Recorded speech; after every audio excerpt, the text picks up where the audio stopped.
On voulait fonder un groupe de parole donc qui va se réunir beaucoup de fois, maintes fois.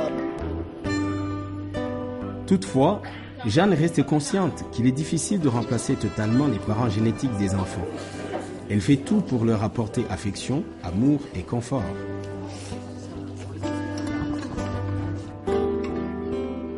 Dans le même sens, consciente qu'elle est souvent absente du Burundi, Jeanne s'impose une tradition de rendre visite aux enfants placés dans les familles d'accueil et se inscrit dans les écoles. Toutes ces visites lui permettent après d'organiser des réunions d'évaluation avec les familles tutrices.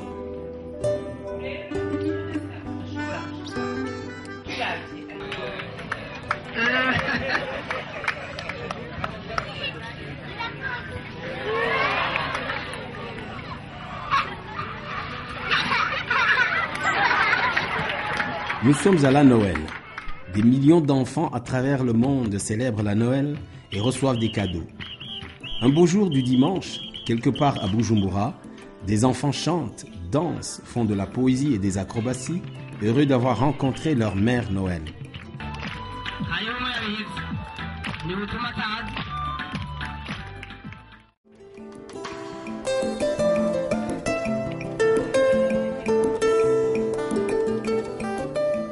Si dès le départ, Jeanne a pu jouir du soutien de quelques membres de la famille, le succès et les résultats tangibles de son combat ont gagné de manière exponentielle la sympathie et le soutien des amis et même des membres de la diaspora burundaise.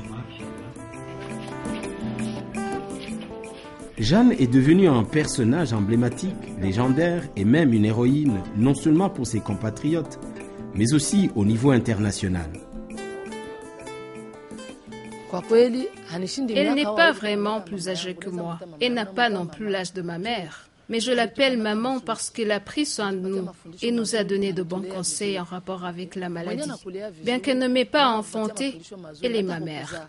C'est le bon Dieu qui lui a donné toutes les qualités pour qu'aujourd'hui nous soyons encore en vie. Il y a beaucoup de mères en France, et la mienne en particulier, qui organisent tout. Mais qui en même temps disent à leurs enfants, bon bah voilà, maintenant c'est toi qui t'en occupes, hein. C'est plus moi. Hein. Bon.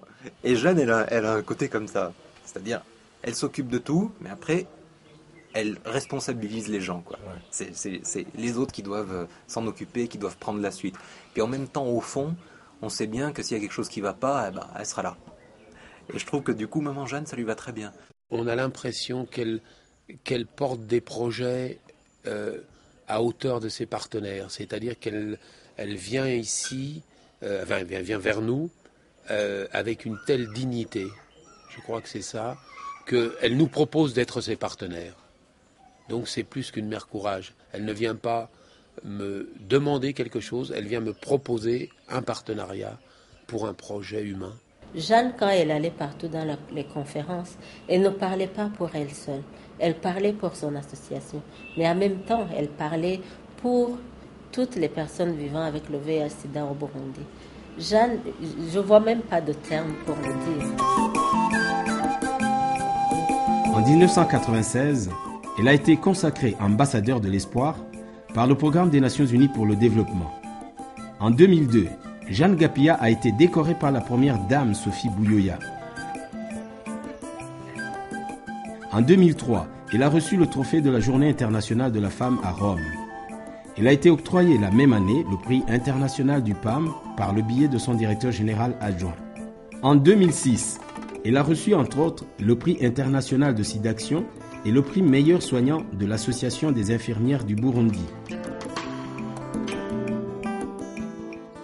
Et le 1er décembre 2007, elle fut invitée par la présidence de la République de France à l'occasion de la Journée mondiale du sida afin de faire un plaidoyer au nom de toute l'Afrique.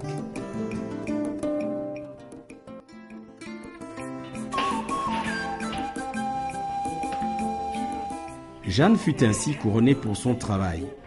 Mais elle restait une personne, une femme sensible, émotionnelle, affective et en besoin d'affection.